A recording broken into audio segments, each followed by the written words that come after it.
আসসালামু আলাইকুম। তো আজকে যে প্রজেক্টটা করা হবে সেটা মূলত হোম অটোমেশন প্রজেক্ট।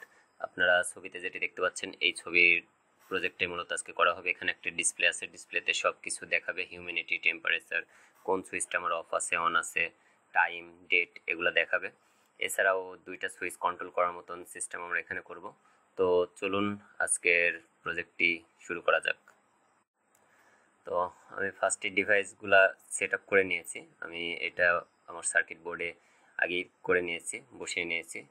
এখন যে কাজটা করতে হবে সেটা হচ্ছে আমাকে কোডগুলো আপলোড করতে হবে। তো অনেকেই আসলে বলেন যে আসলে এই প্রজেক্টগুলো কেন করি বা কোন পার্সপেক্টিভে করি। এগুলো বিভিন্ন কোম্পানি, ব্যক্তি, প্রতিষ্ঠান, এমনকি অনেক ইউনিভার্সিটি, স্কুলের প্রজেক্ট আমি করে দিই।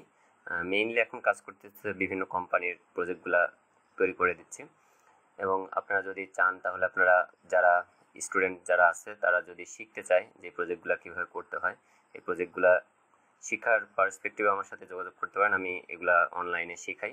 এবং যদি কোনো কোম্পানি, ব্যক্তি, প্রতিষ্ঠান যদি কোনো ধরনের প্রজেক্ট আইডিয়া থাকে যে কোনো ধরনের আইওটি বেস প্রজেক্ট বা আইওটি বেস প্রোডাক্ট ডেভেলপ করতে হবে, তাহলে আমার সাথে যোগাযোগ করতে পারেন। হ্যাঁ, আমি কাজ করার সময় পাশে আমার ল্যাপটপে কোনো একটা মানে দিয়ে রাখি। আমি শার্ক ট্যাঙ্ক ইন্ডিয়া এখানে বিভিন্ন ধরনের বিজনেস মডেল দেখে এটা দিয়ে রাখছি। এটা দেখতে আমার খুবই ভালো লাগে, বা কাজ করার সময় গান শুনতেও পছন্দ করি, সেজন্য ল্যাপটপে আমি কোনো কিছু একটা দিয়ে রাখি।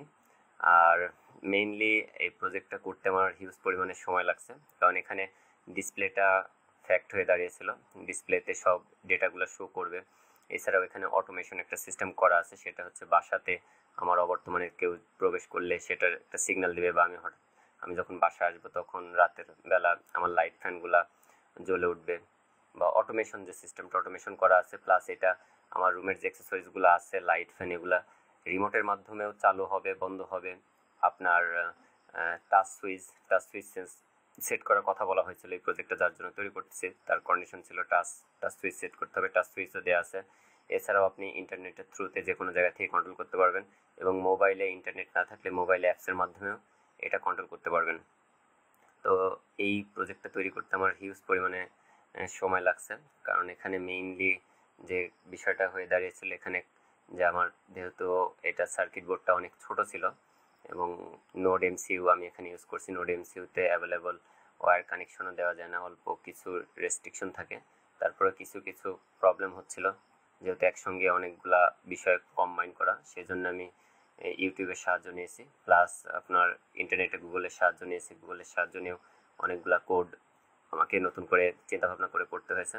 তো যদি কেউ আপনারা কোড শিখতে চান বা এই প্রজেক্টগুলো করতে চান, তাহলে অবশ্যই আমার সাথে যোগাযোগ করবেন। আমার সাথে যোগাযোগ করলে আমি এই বিষয়গুলো আপনাদেরকে শিখিয়ে দিতে পারবো। তো আজকের এই ভিডিওটা এ পর্যন্তই থাক, এবং এটা কিভাবে কাজ করতেছে এটা নিয়ে আমি পরবর্তী সময়ে আরও একটি ভিডিও আমার পেজে আপলোড করব, প্লাস ইউটিউব চ্যানেলে আপলোড করব, আমার আইডিতেও আপলোড করা থাকবে ইনশাল্লাহ। এবং যদি আপনারা কেউ শিখতে চান, জানতে চান, বা যে কোনো ধরনের প্রজেক্ট করে নিতে চান, তো আমার সাথে যোগাযোগ করতে পারেন। আমি ইনশাল্লাহ আপনাদের এই বিষয়গুলোতে হেল্প করতে পারবো। তো আজকের মতো আমি এখান থেকে বিদায় নিচ্ছি। দেখা হবে পরবর্তী ভিডিওতে। সে পর্যন্ত ভালো থাকবেন, সুস্থ থাকবেন। ধন্যবাদ।